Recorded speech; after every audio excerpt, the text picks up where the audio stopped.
Listen to me. I know that it's scary as hell to let another person touch that part of you. But if you do, it's worth it. Now forget everything I just said and dance.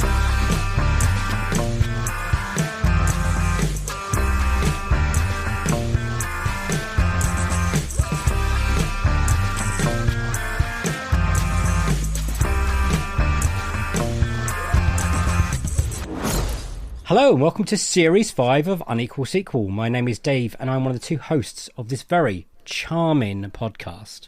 And I'm Rich, and I'm the other host of this charming podcast. Think of me as Chewie to Dave's Han Solo. He's smooth, sophisticated, and making up his lines as he goes along, and I'm really big and hairy. I like it. I miss them. The premise of Unequal Sequel is very simple. We ask our guests their best ever sequel, their worst ever sequel, and finally their dream sequel. And of course, we sometimes drift off and talk about other things, like other movies or just life in general. Bit of a boring bit now. We do like to drop big fat spoilers for movies.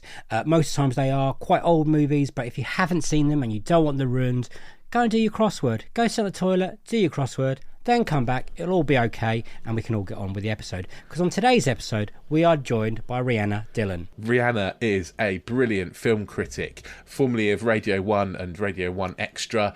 You'll now find her on BBC Six Music with Lauren Laverne, or the brilliant PodPod Podcast, which is a podcast all about podcasting. Yeah, we're very excited to sit down with Rhianna and chat all things sequels with her. These are Rhianna Dhillon's Unequal Sequels. Enjoy!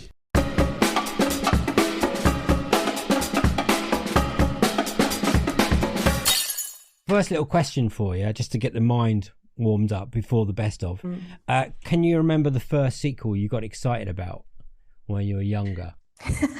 Yeah, I think it was The Lion King too. Simba's Pride. Brilliant. Simba's Pride. But also Lion King 1.5. Like, I remember. Is that do you the remember Pumbaa this one? Timon spin-off one? Yeah, and it's so bad, but we were quite excited about the idea of it until we saw it. But Lion King 2 is an absolute banger of a movie. I loved that, and I was so in love with Kovu, who plays the bad boy lion. I still haven't seen this film. Have you not? No, it's come up quite often as first ones or dreams, and worse. Someone's really hated it before. What? But Unbelievable. Well, yeah, I know. But isn't there doesn't Scar's long lost son turn up, or is that complete rubbish? Yeah, I think Kovu is his son, isn't it? Or is Yeah, I think so. I think that's who you're talking about. Yeah. Yeah. There's a cub that looks like Scar, and yeah, that's Kovu.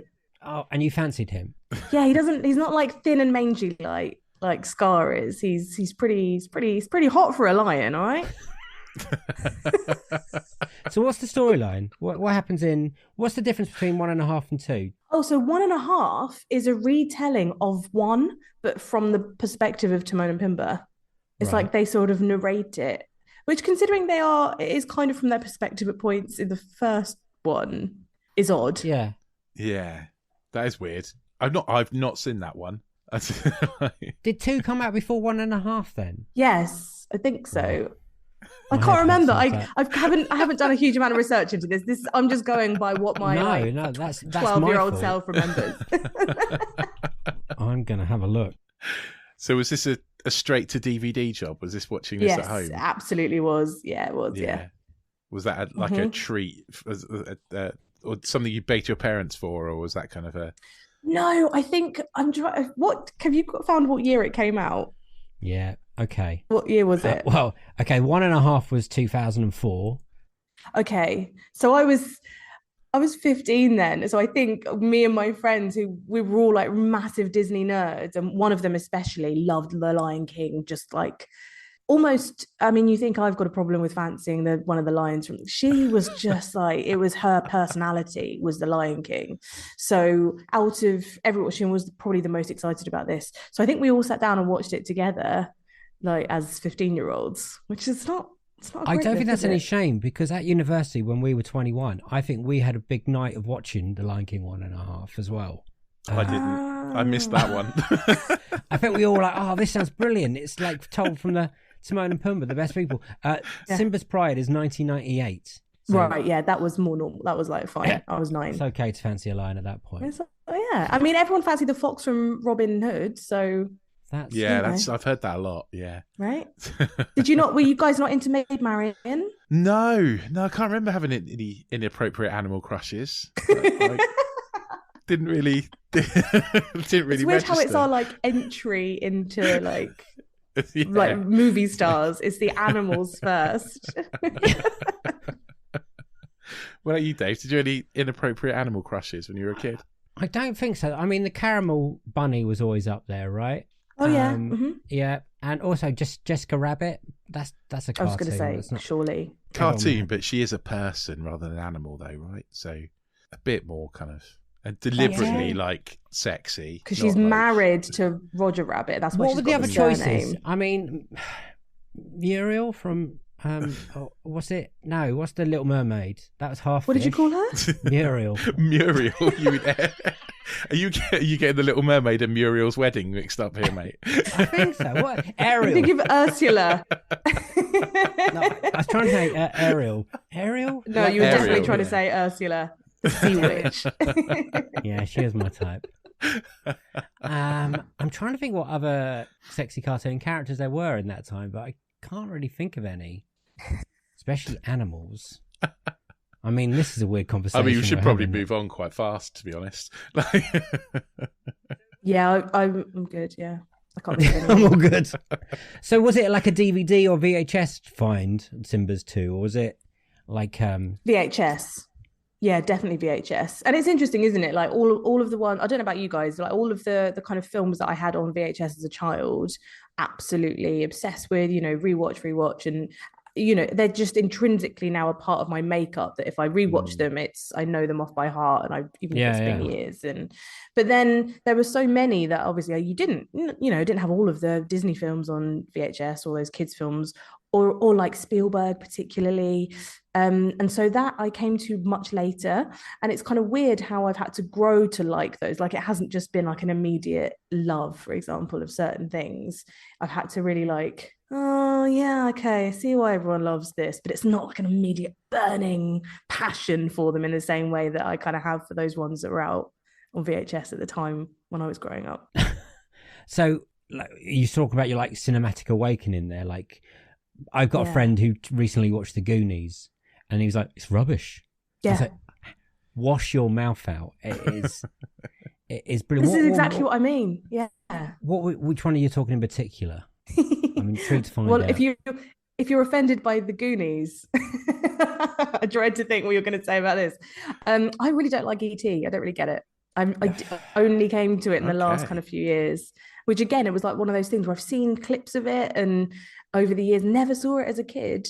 And then by the time I did see it, it was too late. I can understand that. My wife hates E.T. It's such a shameful one. Does she? Yeah, she freaks out with a little finger, and so I sometimes just go in the house. I'm like, and she doesn't like that, but she doesn't like E.T. even. I was like, how do you... I'm like pretty obsessed with Spielberg and all his, especially the early years. I was like, I can't understand how you don't like it. She's like, it's just boring, really. What don't you like about it? Not that I'm having a go. I can't even put my finger on it. Look, and I really love Spielberg. Like, Jurassic Park is one of the most incredible movies in the world. How do you guys feel about The Fabelmans? Because I'm quite interested in how Spielberg fans are reacting to this kind of autobiographical film, which still has all that sentimentality and magic of cinema, but it's a lot less kind of escapist, I suppose. And I reckon that you're a diehard fan. Yeah, I really liked it. I haven't seen it. I haven't seen it yet. Have you not? No. Are you going to watch it? Is it something that you're interested in? Yeah, I will watch it. It's not something that I would rush out to watch at the cinema, obviously, because I would have done it by now. But yeah, no, I will watch it. But I think Dave's more of the big Spielberg fan than me. Obviously, I just think he's a genius and he doesn't make bad films. I'm very one-sided in that That's camp. not true, is it? What bad films would you say Spielberg's done? Well, I mean, he's been involved in lots of bad films, like Indiana Jones and the Crystal Skull. Okay, actually, that is a bad film. Yeah, that is a bad one. What about AI? I don't think AI is very good. No, I didn't like AI either. Sorry, we're taking over. No, it's interesting because I was on a podcast recently called Ramblin', which was all about the Amblin movies. And I guess Spielberg is kind of intrinsically connected with Amblin. Yeah. And I watched How to Make an American Quilt, which was a completely random one that I just wasn't really I've never heard of that one. I've heard of it, but I've not seen it. No. So like his connections do kind of go out so much further. It's like it's an old school Winona Ryder film, but it has like some incredible older female actresses in it. But yeah, it's an odd one. It's not one that you would put with Spielberg necessarily. He didn't direct it, but but he comes under produced the it. Company. Yeah. Yeah. Is it one of those films that he didn't say he's directed, like Poltergeist, but he really directed it because he was on set all the time? No. I don't think it was like that. I don't think but it's just interesting to see where his, what his company was kind of going for as well at the time. What did you think of The Fabelmans, by the way? I really liked it. What I loved the most was the movie, the learning about how Spielberg came to be such a genius in his effects. And how he kind of fell in love with storytelling, how he kind of figured out certain things. It was so brilliant to watch this kid, obviously on screen, figure out how to make things work. So, like for example, he pokes pin pricks in the film to make it look like gunshots. Things like that. I loved all of that. The high school stuff and the prom, I could have absolutely done without because that's in every American movie ever. And I don't think this one was even particularly special. So it was more like the really personal stuff was brilliant, but the more generic American experience was take or leave, I like watching people go through that. Something I had like a cinematic awakening, as I would call it on this podcast. And I was like, I can relate hard with this boy. Obviously, much more talented than I ever was when we went to uni and tried to make films, and they were rubbish. One best film though. Wait, the Oscars. Very different careers. In Bishop Stortford, yeah. No, we won it at uni as well, Rich. We won a couple of best film at a couple of local film festivals. Yeah, we did. Big deal. Best ever sequel. What is it? I'd like to point out there's a caveat to this in that I was trying to not pick something that you guys have talked about loads before on the podcast. So I think probably I initially maybe said to you Aliens is one of my kind of all-time favorites, and then I was like, right, I'm just going to really think about this, and I went for Shrek 2. Brilliant. It's a brilliant choice. It's a brilliant choice. Love when it. was the last time you saw Shrek 2? I tried to watch it today, but it's not on anywhere for like Now TV or Sky or anything or Netflix. Is They've it taken not it off. anything? No. I watched it yesterday on Sky, I think. It lied to me. Dave, you've missed anyway, it. I didn't have to watch it again because I've watched it about a million times. It's a great sequel. Before we delve into it, me and Rich were just having the argument. Is it better or worse than Shrek 1? There are bits of it. I love it so much, but I really like Shrek 1 as well. But I guess Shrek 2 just seems, I don't know, it's got a bit more fun. Like so many references, so many cinema references, and I know sometimes that's really annoying, but I really like it. I think I was also obviously that bit older, and I appreciated the movie references in it much more than perhaps in the first one. And I went to see this one at the cinema by myself, I think. That's like shout. The first time when I was a teenager and I was just wandering around Churchill Square in Brighton. I was like, oh, what's nothing to do? No, my friends are around. What's on? Shrek 2. Oh my God, amazing. So I just went and sat like a creep by myself at the back of the Odeon, which obviously is fine. But when you're 15 years old, that's quite a rare... I don't think I'd ever done that before. No. I think that's a brave thing at 15. I love going to the cinema by myself, but at 15, I wouldn't have even thought about it. Yeah, really? Too self-conscious. No, not at 15. I think I'd have to go with friends. I used to skive off school and go and sit in the cinema on my own. Did you? Yeah. I used to bunk off afternoons of school and go watch movies instead. Amazing. Proper education there. It's a little bit. I was 6'6" when I was 15, so it's a little bit easier to like pass for stuff. I think I heard you talk about this. Yes. Yeah. I was not that lucky. Growth spurt still hasn't happened. To be honest. Still waiting for that. You and me both, Dave. You and me both. Yeah. I dream of being 6 foot. Oh. Actually, I'll be dreaming of being 5'8". So when you saw Shrek 2, you were 15. You're by yourself in Brighton. Had you have seen Shrek 1 by that point? Oh yeah. Oh, good. Yeah, sure. Okay. and that was a big deal. Loved Shrek. Loved that it was a bit kind of more irreverent than some of the other Disney movies as well. You know, it just felt a bit different. And I think when you're a bit younger, you can't quite necessarily put your finger on it. And it's funny, isn't it? Because you watch the animation of Shrek now, and it's not great. But there is a bit more of the sort of adult humor in it, I guess. Which... It felt really modern at the time. Yeah, it felt like kind of. I know it doesn't now. You know, you look at it now and you think, oh, it's a bit done. But actually, it does in places. But yeah, at the time, it felt really fresh and really modern. And because it had those kind of like nods to kind of grown-up jokes and stuff, then it kind of really, really did feel like it was something different. It wasn't saccharine. It's so self-referential, isn't it? And I guess we're now used to films doing that a hell of a lot, but they didn't so much back then. And there was obviously Shrek that kind of started a lot of that off. Also, like Shrek, we had a few of the Pixar films, like adult, kids-wise, but Shrek you could watch as an adult and watch as a child, and everyone would have a good time with it. It seemed like it worked. I think in Shrek 2, they also found those characters a bit more, and plus, what any good sequel does, it introduces brilliant new characters like Puss in Boots and the Fairy Godmother. Speaking of fancying cartoon characters, Antonio Banderas in anything. That voice. Oh, I know. I think that was partly why. I think I'd watched Zorro and I was so enthralled by Antonio Banderas that when I knew he was in any way attached to Shrek, I was like, yeah, I'm there. I'm sold. Do you think they did like a test with Puss in Boots and put the voice of Zorro behind it? Like they did an animated test. And they were like, let's just get Antonio Banderas to voice it. It's perfect.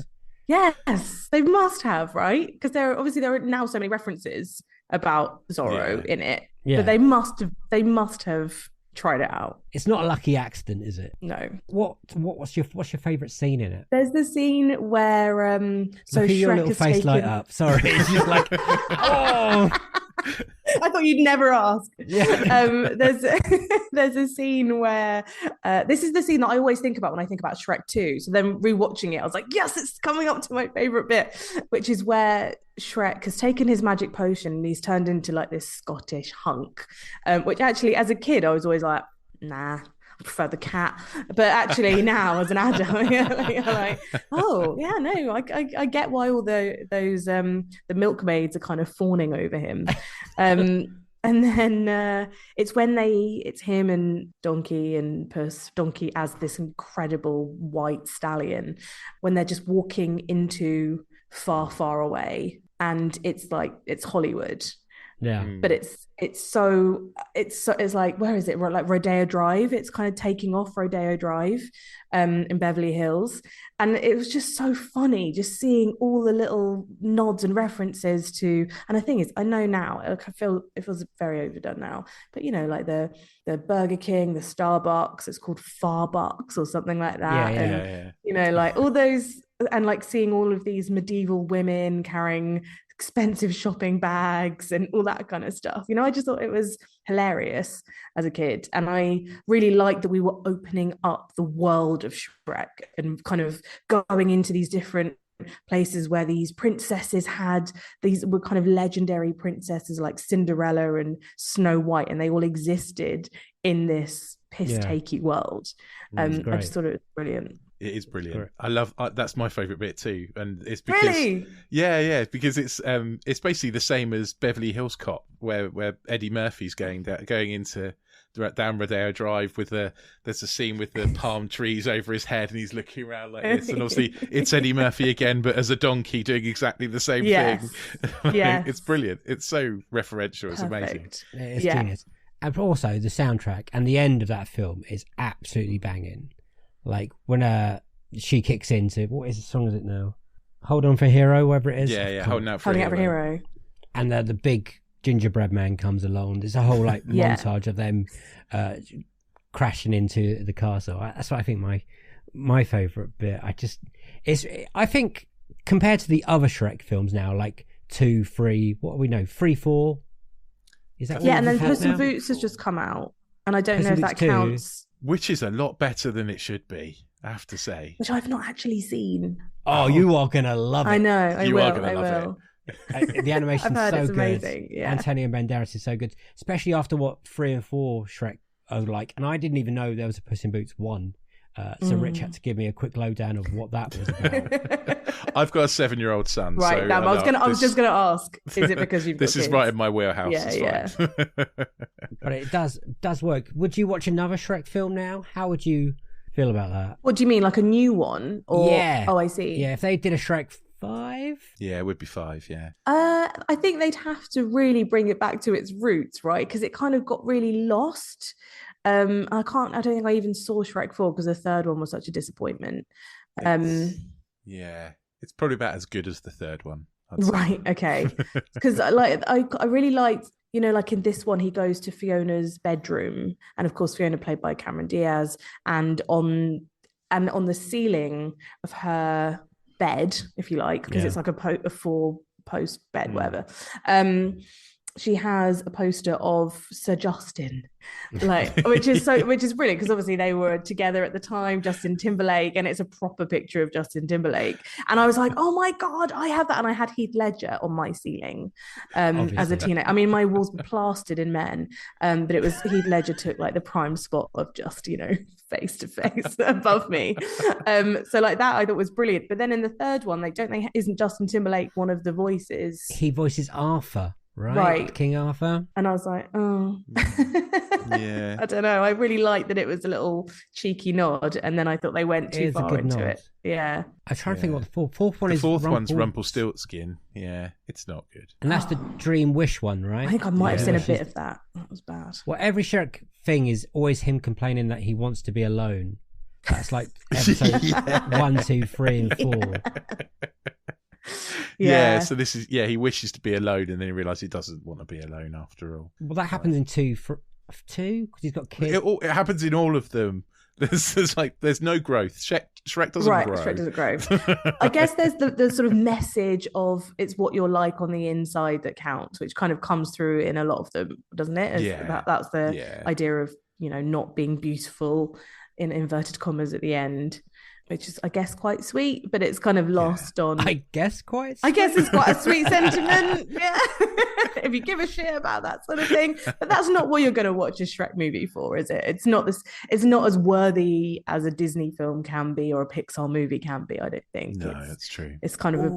Do you not agree? No, I do agree. Definitely. Probably not in 2004. Pixar were flying high, weren't they, in 2004? Yeah, but there was always like quite a message at the heart of it, wasn't there? That was Finding Nemo era, wasn't it? 2003, 2004. But there is that message. You're right. There is that message in every kind of Disney. Apart from every Pixar movie, there's that message. Apart from maybe like Cars 2. I'm not sure what that message is. Other than don't watch Cars 2. Oh my God, that was one of the first films that I had to do a junket for as a film critic when I joined Radio 1. And I was like, oh my God, I can't believe I have to go to, I can't believe it has to be this film that's one of the earliest films. Are you sure this storyline's real? But then I got to interview Michael Caine, and I was like, okay. Cars 2 has brought me Michael Caine. I'm okay with this. What questions do you ask Michael? I know he's in it, but what questions did you ask Michael Caine about Cars 2? Well, I asked him a couple of questions, I think, about Cars 2, but I'd also I think either I was still at uni or I just finished uni, and we'd studied the Ipcris file. So Ipcris file. So it was. I talked to him about Harry Palmer. Nice. That's a much better choice. Because you want to be polite and be like, tell us about Cars 2, but then like, what was it like filming Get Carter? And yeah. I would have to ask a question about Jaws 4. How did that happen? Oh, yeah, it's funny. He was lovely, actually. He was very sweet. He was really nice. Yeah, good guy. Well, there you go. Cars 2 was worth it for that. Like, exactly. just so you could meet Michael Caine. It's worth me having to watch Cars 2 4,000 times because my son's has been obsessed with it for years. Oh, thank you. How many times have you watched Shrek 2, Rich? Is that on loop probably anywhere? A good few. It's not. He tends to like movies on loop that are awful. to be honest. So, like Cars 2 or Planes he liked for a long time. Oh, Planes was so bad. Yeah, Planes is not good. Was Planes Pixar? Yeah, it's Pixar, yeah. It's part of the Cars franchise. Yeah, it's in the Cars universe. But the lead character's played by Dane Cook, so that should tell you the quality of that movie. Oh my God, are you joking? No. Wow. You've just reminded me that at this Cars 2 junket, I also interviewed Jason Isaacs, and I asked him about Cars 2 or Cars as a franchise, and he really took offense to the fact that I called Cars 2 part of a franchise. Wow. And I was like, wow, okay. Are you mad? Like, even as a 22-year-old, I know it's a fucking franchise, dude. Yeah. Like, what? Yeah. Definitely is. So weird. It was so weird out of anything to take offense to. Why that? Yeah, that is weird. That's a strange thing to. Maybe he thought Cars 2 was so bad they'd never make a third one, and then they made a third one. They've made TV series of it as well. Like there's Cars TV series. Like there's definitely a franchise. Definitely a franchise. So trying to bring it back to Shrek 2 quickly. Do you know anyone that doesn't like it? Like, have you made anyone watch it? Boyfriends, family? Oh, probably not, because I think everyone had seen it. You know, like we watched it when we were that age, and then I'm trying to think if my husband was in the room with me while I watched it yesterday. I think he was. I think he got a bit fed up with me quoting the lines in advance of the lines coming up. It is very quotable, yeah. I think he put his headphones on. I think he was watching The Last of Us with his headphones on next to me on the sofa while I watched Shrek 2. But apart from that, no, I haven't really made anyone watch it because I think everyone watched it anyway. Yeah. At uni, it was heavily pirated. I remember that. Everyone had a copy of Shrek 2. Yeah. Because, it was that and Lord of the Rings 2 Towers. Everyone had a copy of that. And it was an Oscar version because it always come up with your consideration. You know, when you live in halls. That's and just interesting. Yeah. Memory sticks. Oh, do you want to watch? And you would all go around someone's room and watch on like a monitor that's like 10 inches. Yeah. I remember those days. I really like the casting of Julie Andrews and John Cleese in Shrek 2. It's so funny, isn't it? Because I'd forgotten there's that scene where he's like, the king is on the balcony and she's like, what just happened? He's like, nothing, dear, nothing. And you're like, oh, it's Basil. It's just really funny. Just got that reference. He just does his 40 Towers shtick.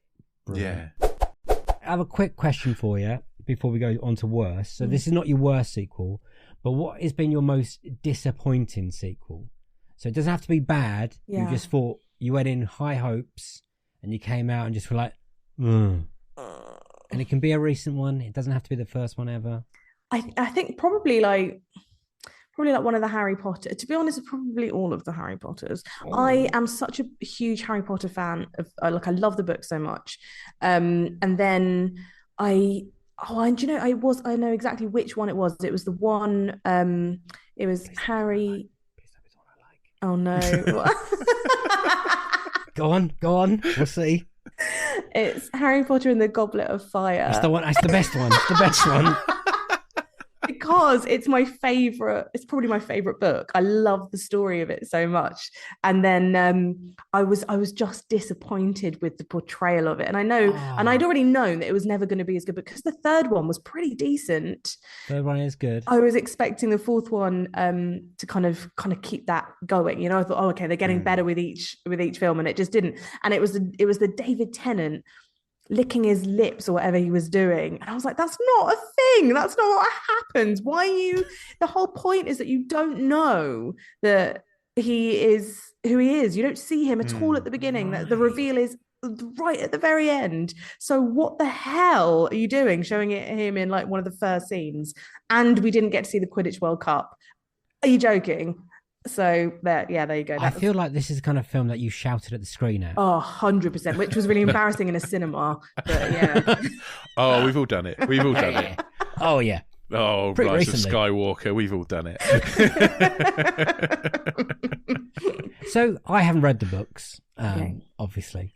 And I really enjoyed The Goblet of Fire. I liked the growing up teen thing. Thought it was very funny. I liked all the challenges. I thought, oh, this is actually fun. And there was a big death in it. I was like, oh, people are dying. Wicked, finally. Yay! Cedric's yay, dead. death. Woohoo! You were the only one celebrating at that point. Yeah, I thought it was great. And then from that film and that time, everyone's literally has brought up like, oh, it's the worst one. It's the worst one.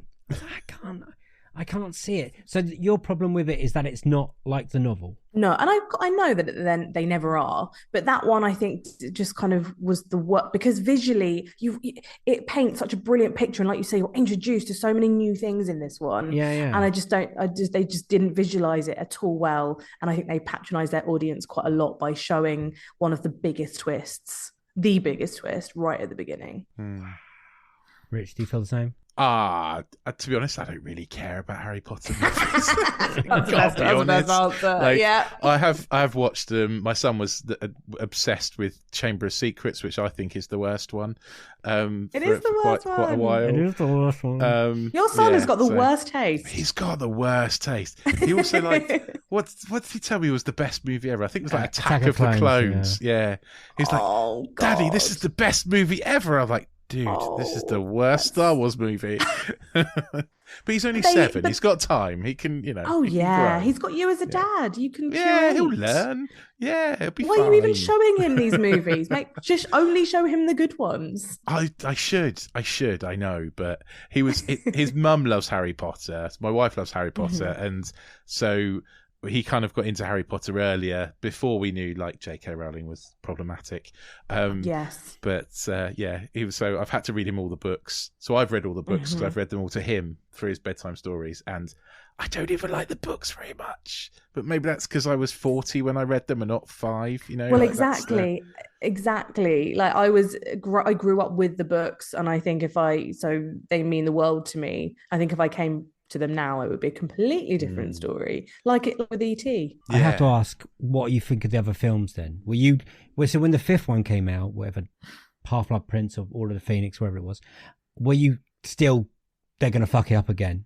Or were you a little bit... Yeah, I was, I think, just reluctant then going into them quite a lot more by this point. But there was always hope and there was always excitement that they might not. That's how I feel about everything. But it got quite dirgy towards the end, and there are some, but also I like to hate watch them. That if it's on, I'll always stop. Yeah, and then I'll complain about every scene. Yeah, that will link us quite nicely to the bad stuff. All that's gone. Yeah, because they're like a car crash. You can't stop watching them. So, what is your worst ever sequel? Again, I'm pretty sure there are definitely worse sequels than this, but just one that I thought would be quite fun to make you guys watch. Thank you. Is Dirty Dancing 2 Havana Nights. You've not done this yet on the podcast, have you? No. This is new to us because I did not know this even existed until about 4 days ago. I didn't even know this was a thing. I was shocked. I was shocked. I didn't hate it. I didn't hate it. It's not good, but I also it didn't make me want to throw it out the window. It's not good. Yeah. No, it's not like I was saying. It's not like Sharknado 8 or whatever. No. Like it's not that level. It's just kind of like bargain bin quality, that you'd find for like $1.99 in your local supermarket. Yeah, but a surprisingly good cast. Yeah. Yes. Right? Yeah. We have to talk about the cast because we have to talk about the Patrick Swayze cameo. Or what is he Johnny is he Johnny Castle? Is he not Johnny Castle? Because in the end credits he's not Johnny Castle. IMDb he's not Johnny Castle. It's set before the first Dirty Dancing. Yeah, that was I didn't find that out until about 2 minutes before we started recording when they told really me. This is a prequel. So really we're breaking all the rules. Right, which I, to be fair, didn't realise until I started watching it. No, it passes because when it comes up on screen, the titles come up on screen, it does say Dirty Dancing 2. Dirty Dancing 2. Havana Nights. Yeah. And it flies into it. Yeah, they start off with that same voiceover. Or not, it's not Baby's voiceover, it's what's even her name? I forgot. I haven't even written it down, sorry. Katie? Katie's voiceover, it's Romola Garai, and she says the year like Baby does in the first Dirty Dancing, and it's earlier than it's like I think Dirty Dancing 1963, and this is 58, and I was like, wait, what? And then obviously Patrick Swayze comes into it a little bit later as the dance instructor, and they play Johnny's Mambo, which is one of the most recognizable pieces of music from Dirty Dancing, but it's a prequel, and yet he's much older. Much older. But not called Johnny Castle. He doesn't have a name. He is just wise dance teacher. I was saying this to Dave. I don't know if it's because he comes... I don't know if it's because I've seen Donnie Darko now, and so Patrick Swayze is ruined in my head, or he just is creepy in this. But he's creepy, like makes my spring crawl. Oh, poor Patrick. I don't think I know what you mean about the Donnie Darko, but because it is. I don't think he is creepy. There's nothing that suggests that his performance is creepy or that he's being weird or anything. No. He's very encouraging. He's sweet, but I do get that it's a kind of similar era to Donnie Darko, and that is quite difficult to get over. Where he plays a paedophile. Yes. Yeah. If no one's seen Donnie Darko, he's not a nice man. No. When did you first see this? Was this same time as Shrek 2, by the way, wasn't it? Same year? It is the same year. Did you go and watch it by yourself in Brighton? I actually can't remember where I saw this. And I don't think it was at the cinema. I think it must have been on DVD. But I can't remember who had it. I think it was probably around a friend's house, but I can't remember whose. And I remember us hating on it quite a lot. Is that because you're a big fan of Dirty Dancing? Yes. Okay. But also, I'm a huge Diego Luna fan, so I really loved Ama Tambien. Like, really loved it. And I was really excited to see him in this. And the chemistry between the two leads is not good. It's not sexy. Or is it? I'm saying this. What did you guys think? I think it's a little bit like Magic Mike, the latest Magic Mike one, in that there's real chemistry when they're dancing, and absolutely no chemistry when they're talking to each other. Like the two main characters, they dance incredibly well, but it's like they're literally just talking to a wall when they talk to each other. There's like none of that passion or anything. Yeah. No. Well, I was reading about it. I've done a bit of a deep dive on Dirty Dancing, Havana Nights. Oh yeah. And it seems they only had 6 weeks to learn to dance, and Diego Luna never danced before. I think he put all his efforts into the dancing, and then forgot that he had to do some talkie at some point. I think he panicked. Oh, this is a talking movie. The Dancing Cavalier. Yeah, I thought the dancing was okay. I think me and Rich were big fans of it because it is lovely. It's like 80 minutes long. It was mercifully short. Yeah. That was a thrill. Wonderful. God, we're getting old, aren't we? That we're like, yes, 80 minutes. Incredible. Anything under 90 is absolutely lovely. I'm not a big fan of Dirty Dancing. I've only recently watched Dirty Dancing. Like you were talking about Goonies earlier. My wife, for a couple of years, I was making her watch all my kind of films, and then she's like, well, can we watch something I like? And I was like, all right. So she was like, Dirty Dancing. And I was like, oh, I've never seen it. The only point I've ever had anyone talk about it, I was on the Tube once, and you know when they're doing those live events like Secret Parties? Oh yeah, Secret Cinema. And everyone was dressed up in front of me, and I got talking to them, and I was like, I've never seen it, and they literally did Dirty Dancing for me. Oh my God, that's amazing. And I was like, oh, I don't have to see it anymore. That's great. Thanks very much. And they're like, off into the night they drunkenly went. I went to one of those, and that was one of the best Secret Cinemas because it was all outside. It was a hot summer's day, and it is such a vibe. It really is. It's a 60s, 80s vibe. It's a weird one. And this is, I don't know what this is. This is such a weird mashup, but it certainly doesn't feel like 50s. Revolution. They sort of shoehorn in Revolution where they can, and it's just not enough, bearing in mind that would have been the overriding emotion in Cuba at the time. And the weird juxtaposition with the Black Eyed Peas, like Will I Am. So 50s, right? And Maya, when she turned up, it was All of it is so bizarre. So also we have two Mad Men actors in this. We've got John Slattery and January Jones. Yeah, which I was like, oh, like we said, the cast is pretty. She's great at being evil, January Jones. She is. Yeah, she really is. But also they kind of tease that they're that this guy is going to be like a really evil baddie, the one who is like incredibly privileged, the one that she is sort of being forced to spend time with. He's like the sort of smarmy. I think his name's Nigel. What's his name from the first one? Anyway, the smarmy kid. James is his name. Is it James? What, from this film? From this film, I think. But I can't remember what he's called from the first film. It's James from this film. Nigel. But anyway, so James, you kind of think is going to be this real villain, and he does try to force himself on Katie, and then it all just kind of goes away, and I think he feels super apologetic, and I was like, well, I mean, either lean into the fact that he's a rapist or don't do it at all, because this is a very confusing, conflicting message to send to teenage girls that if that happens, then just kind of forgive them and move on. Yeah, well, yes, but also about what? Like, I didn't really understand that either. There is no peril in this movie, and that is considering that they are on the cusp of revolution. It's really weird that there's zero peril, apart from the fact that her parents might find out and be a bit miffed. Like, where is the kind of crux of? I don't know. I think Dirty Dancing, the first one, sets it up so brilliantly because you know the whole outline of, you know, a young girl losing her virginity to an older man in a summer fling, and you kind of know the parameters from the outset, whereas the parameters in this just kept moving and falling down. It was so odd. It's bizarre. There's one bit when the mum is talking, having the birds and the bees speech with the daughter, because she thinks she's dating James, and then as soon as she sees him, her kiss Deanna Lugo, she's like, "How dare you kiss a boy?"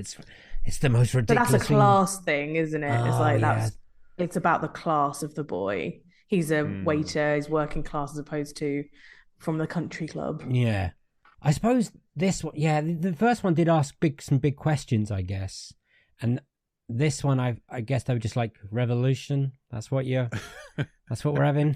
Yeah. I get. It's got nothing to stand out, has it? Like, it hasn't got any standout, memorable moments like the first one. No. Like the ending, the or famous music. The music. The music is the big thing, I think. Is that there's just the music from Dirty Dancing sticks in your head, and She's Like the Wind is a big tune. Yeah, I'm not a massive fan of Dirty Dancing either, but the music is awesome, and the music for this is forgettable at best and downright inappropriate at worst. Like, it just doesn't fit. It's very much a piece of its time, though, right? I like the idea of the Cuban, obviously the Cuban music has to be really authentic, but then you're right. Why do they have like will.i.am coming in? And I mean, even Diego Luna is Mexican. And also you have this blonde, blue-eyed American woman. I mean, she's actually not, she's British, but in this, she's American. And it sort of feels like everyone is just fine with that, even though you think they'd be so much more aggressive towards her. There isn't really any sort of aggression or like anti-Americanness. There's talk of anti-Americanness, but there isn't actually any real evidence of that. And again, it's like, well, that's crucial for the point of why they're leaving, of why they can't really be together, and they just never really lean into it. It's like quite an upbeat ending. I was like, oh, I loved the brilliant thing about Dirty Dancing is that the ending is they had this fling and now they'll probably never see each other again because it's a holiday fling. Their lives are going in different ways and we're okay with that. It's a learning curve. I just didn't get that from this. Yeah, absolutely. Forced out, wasn't it? The Americans, they got told to leave. Because Cuba was taken over by Castro, wasn't it? As revolutionaries, and America was like the big enemy. So, but they still had time for like a few more dances in the very revolutionary club with the American girl at the center of it. That's weird. The ending is weird. It's wild, isn't it?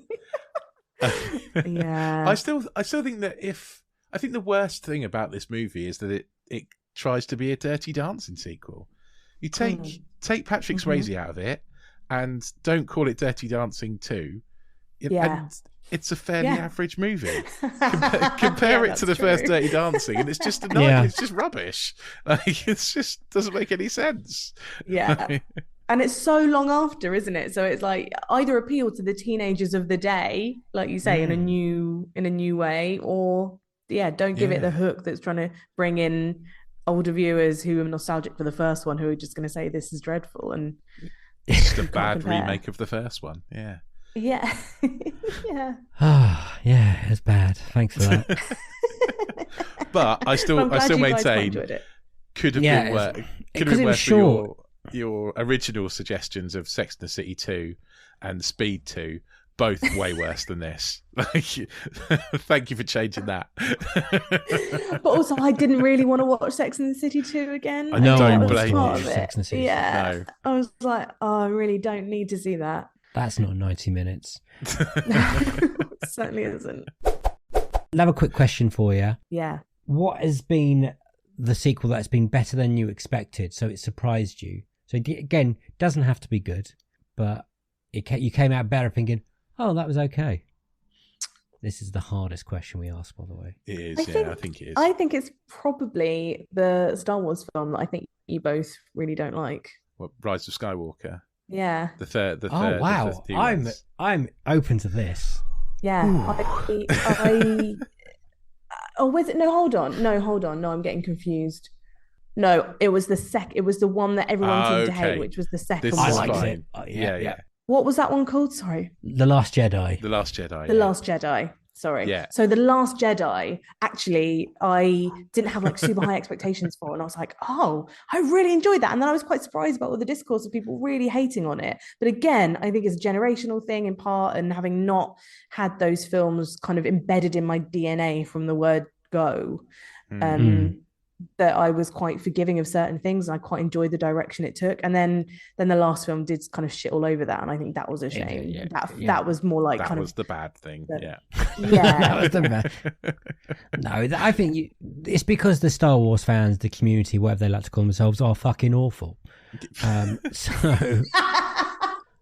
Let's be honest. Not all of them, Dave. Not all of them. I'm not putting you sorry, Star Wars fans who aren't awful. There's some real scummy ones in there. There are, yeah. There are some horrible people. And I'm a big Star Wars fan. I really like The Last Jedi. I really liked it. I came out and was like, oh, that's a 5-star banger. It was amazing. I even like the going to the casino bit. It was all right. I liked it. Yeah. Agreed. I have no problems. Rich, on the other hand. I didn't love it. But it wasn't for any of the reasons any of the fanboys hated it. I just drifted off, I think. Just meandered off. Yeah, a little bit, yeah. And it just felt like a bit like Luke Skywalker, who's supposed to be this, this really important guy, just went, oh, I'm really tired, so I'm just going to die now. Like, it's just like, all right then. Although, to be fair, now I'm a parent, I do kind of understand that. I do admit I would have liked more of Luke Skywalker being Luke Skywalker, or even Luke Skywalker being bad Luke Skywalker. Either way, more Luke Skywalker would have been great, especially going into that third film. Even if they just thought about the third film while doing the second film. I mean, the third film's awful. The second film, whatever I think the second film's problems are, compared to the third one, it's an absolute masterpiece. Because the third one just talking about shouting at a film in the cinema, like got to the end of that when she says her name's Skywalker, and I'm like, oh, just fuck off. Like, I couldn't even hold it in. It's just funny, done. Isn't it? Does that mean you didn't like Force Awakens? I really liked Force Awakens. Okay, cool. Yeah. No, I really liked it.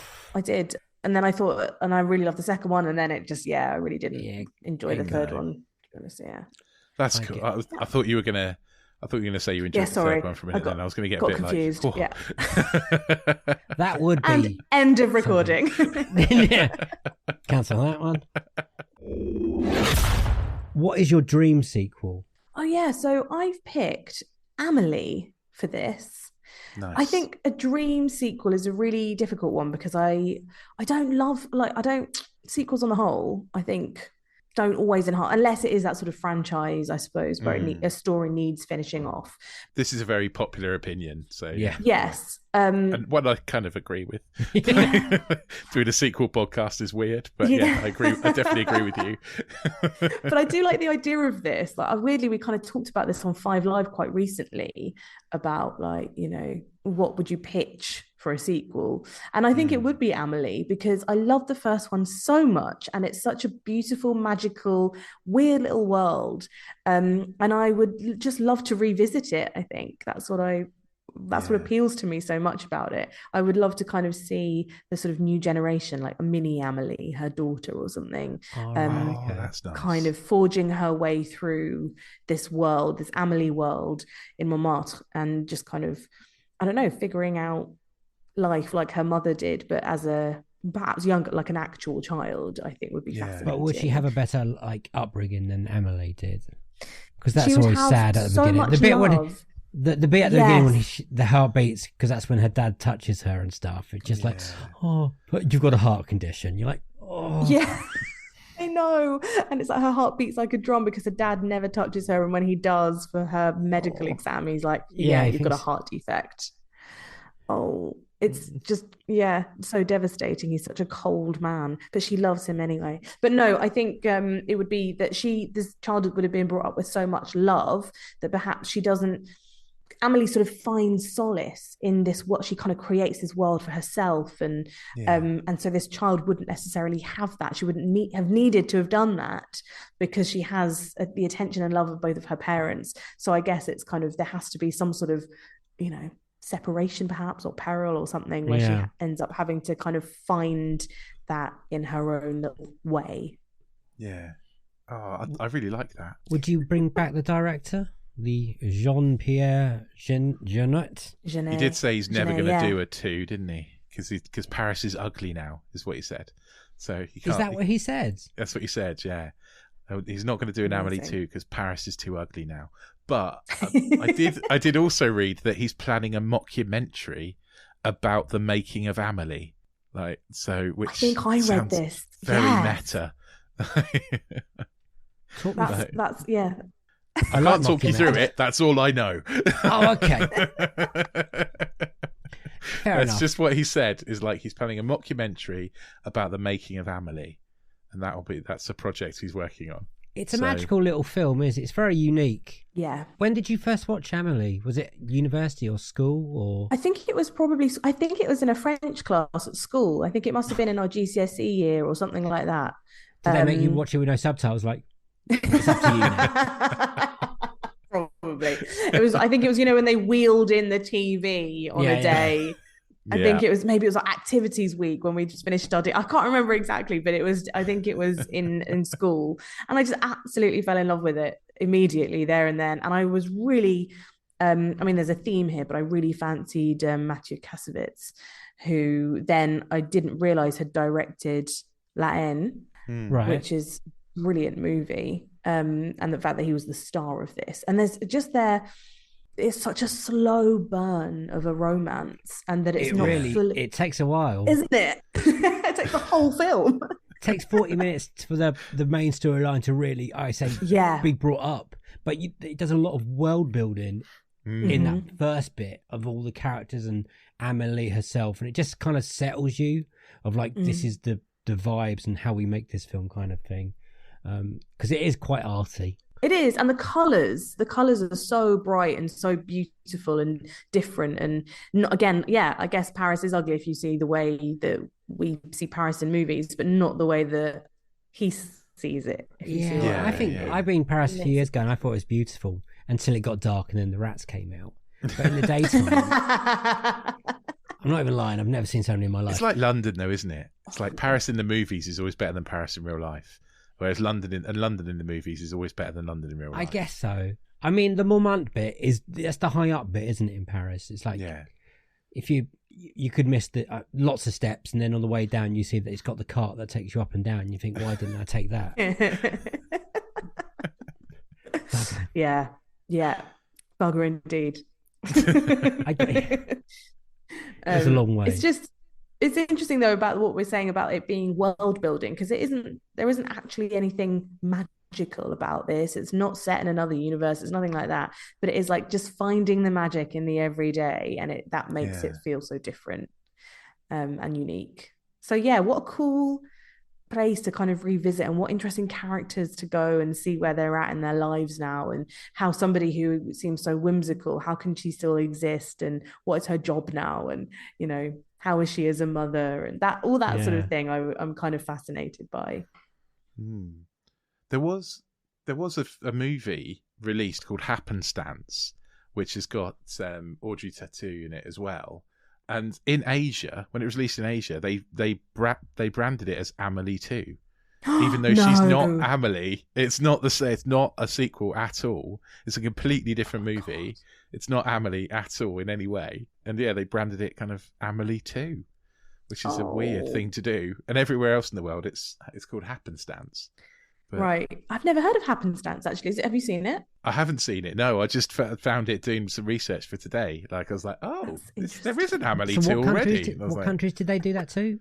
Like an Asian release. So I found a Korean import. But yeah, there's basically kind of across Asia by the looks of it. Oh wow! Releases Amelie 2 with not I'm even intrigued to watch it to see if it works at all as Amelie 2. I've read some reviews and I don't think it does. Why is she now a serial killer? It makes no sense. She was so happy in the first film. I mean, I like sequels that do something completely different, but that would be a step for this. Be too far. I love your idea, because earlier I was thinking I can't see a way to do a sequel to Amelie 2 because it's so unique.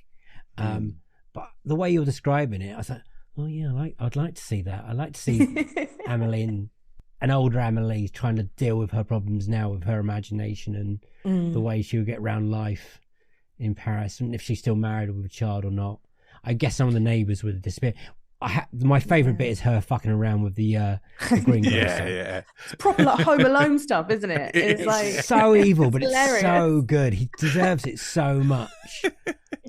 It's his slippers. It's changing his slippers for a smaller size. It's the alarm clock. Yeah, alarm clock. It's so funny. That's what I love about it. It's just so funny, and it's also so heartfelt, and just the way it's filmed, it's hilarious. And like the woman who's like the hypochondriac in her little cafe. What does she do there? So is it like a cigarette stand or something? Yeah, it's like a pharmacy / bar. It seems. Which is weird. It's a very French thing. Yeah, we take it. Yeah, we take it for granted in this. That's a normal thing to have. It's so, and okay, one of my favorite bits though is when she gives when she finds the tin in her flat, and she finds the man whose tin it was as a boy, and it just, don't you just wish for something like that to happen to you, just to take you back to a time that you don't remember now, just to have that, like this, the idea of a smell will take you back instantly, like being given a toy that takes you back to being a child. Like, what an amazing gift that would be, to be reminded of something like that. Well, my dad's always telling me in his garage there's boxes and boxes of toys, so apparently well, there you go. But yeah, do you think this is a good way of getting people into foreign cinema, like Amelie? You know what I mean? Because it's so, trying to get my thoughts across, it's so unique, and a lot of people don't like subtitles, but it's on that, like, we've got this poster, the top 101 films you have to see before you die, and it's on there. It's like one of the few subtitles films. Do you think it's a good opening if you're like trying to get people to watch world cinema? You're like, have you checked Amelie out? Yeah, I absolutely do, because it's such a visual film. And like, I always remember, obviously I remember this as a teenager, the bit where she's counting the orgasms, and like, I'll always just remember her turning around and going, counts.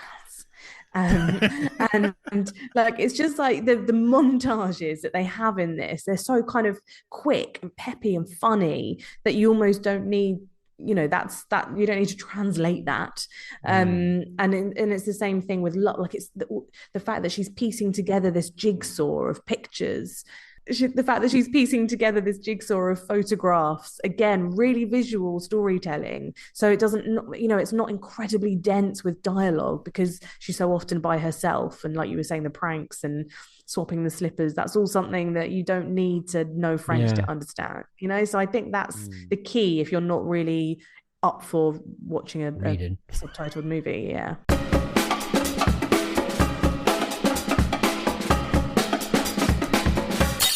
Those were Rhianna Dhillon's Unequal sequels. I mean, that was a lovely chat. Lovely chat. We're off and running. Season 5 is now officially started, Rich. Are you excited? Of course I'm excited. Like, that was an incredible kickoff. We were talking to Rhianna about some brilliant choices that she picked. And also, she was talking to us from the BFI. It was so cool. Before a screening. It was a bit weird. Yeah, it was amazing. Like, yeah, she was off at a screening. She was doing like a Q&A bit at the screening, I think. Do you remember what screening she was doing a Q&A for? Yeah, it was Rye Lane. It was Rye Lane. We hadn't seen it at that point. We hadn't seen it at that point, but we both really enjoyed it. Now it's brilliant. Her picks are great. Another opportunity to watch Shrek 2 it's a classic. I love Shrek 2. I love Shrek 2. I know there are people out there that do not like Shrek 2 sequelizers. But I love Shrek 2. It's great. I like her little stories about going to see it on her own as well on a Brighton afternoon, I think it was. Truth be told, guys, that was recorded quite a while ago, so me and Rich are trying to remember what we talked about. But what we will never, ever, ever forget is her pick for worst ever sequel. Dirty Dancing 2. Havana Nights. Yeah, bit of a choice, that one. You didn't know it existed, did you? I didn't know it existed. And actually, when I watched it, I was sort of surprised it wasn't worse. Is that because we've watched so much crap now? It might be. It might be that we've watched so many terrible sequels that my bar is low. But I do think if they'd cut out, like I said, if they cut out the Dirty Dancing bit, didn't call it Dirty Dancing at all, then people would just be like, oh, that's all right. It's basically a Dirty Dancing reboot in Havana. Yeah, but it's got that weird Johnny Castle. Very weird Johnny Castle bit when it's a prequel, but he's older and he's very touchy, very confusing. It's quite crazy. It's all a bit of a mess. Yeah, so if no one's actually watched Dirty Dancing 2, because I think now they're doing an official Dirty Dancing 2 sequel.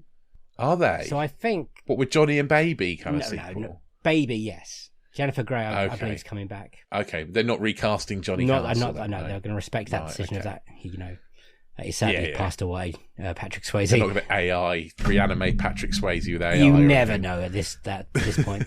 But it'd be interesting what they do with Dirty Dancing 2, because Dirty Dancing 2, Havana Nights, is definitely Dirty Dancing 2. It says it in the title. It says it does. Dirty Dancing 2. There's no getting around it. There's getting away from it. It's definitely the sequel. And I can't. Well, I don't want to watch another one personally. I hate all these films. But thanks for that, bringing that into our life. It took us a while to find it and rent. Rich had the option to buy it, and he didn't. He rented it for just the same amount of money. Yeah. Don't blame me on that. Could have bought it. Same amount. Didn't think it was worth it. Don't blame you. And her dream pick. What? Amelie. Oh. What a beautiful film that is. Is that the second time someone's picked Amelie? No, I don't think it is. I think it's the first time it's been picked.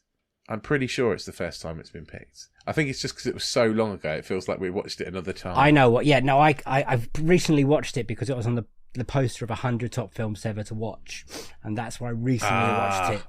Gotcha. Okay. I'm with it now. I've definitely watched this film recently for some reason. Such a lovely film. It is a lovely French film. Yeah.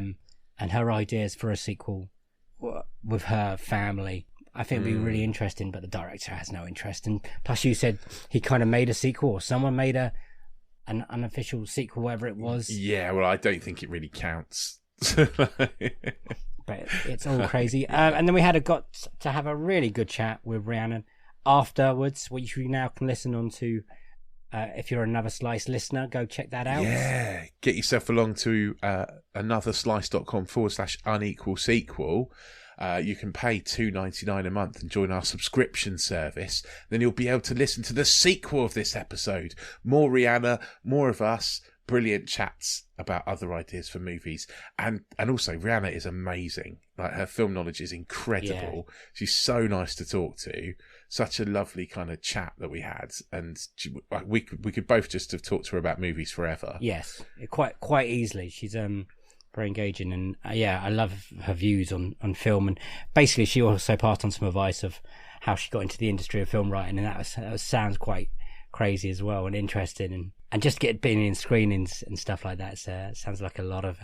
It's a really good listen. So yeah, if you have got that, just got $2.99 a month spare at the moment, then pop along and give that a listen. It's definitely worth it. Yeah. What else can you tell them, Rich? Well, I mean, if you do love us and you do love this podcast, this is only episode 1 of season 5. There's 12 more episodes of this season to come. So make sure you hit the little subscribe button. And while you're there, if you wouldn't mind tapping out a little review for us, 5 stars would be nice, obviously. Then, we'd really appreciate that and we'll love you forever.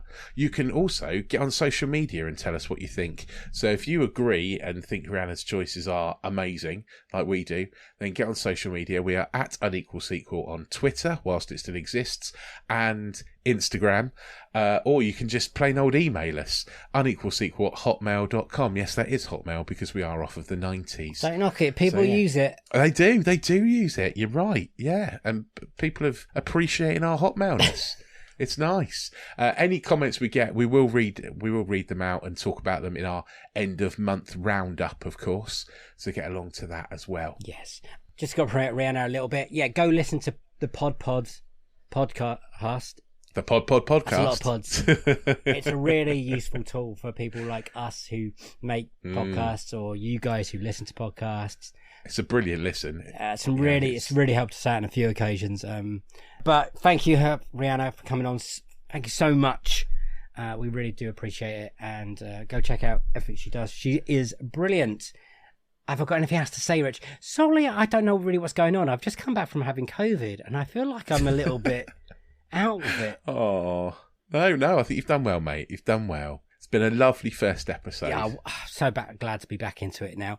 There are going to be 12 episodes of these bad boys, so strap in. All coming sequels on the Another Slice stuff, plus we're to carry on with our extras on Friday, our box set mentality on Another Slice, and our Disenfranchised on Another Slice. So lots of stuff coming up over the next few months. You are going to be sick of us. Really sick of us. You get so much of us. You know, if you're another Slice subscriber, you've got us coming out your ears. If this is the first time you listen to us, go and listen to the rest. It's great. I've got nothing else to say. Rich, you got anything else to say? Nope. It is it's a bye from me, and it's a bye from him. Bye. See you on the next one. Sequel to this one.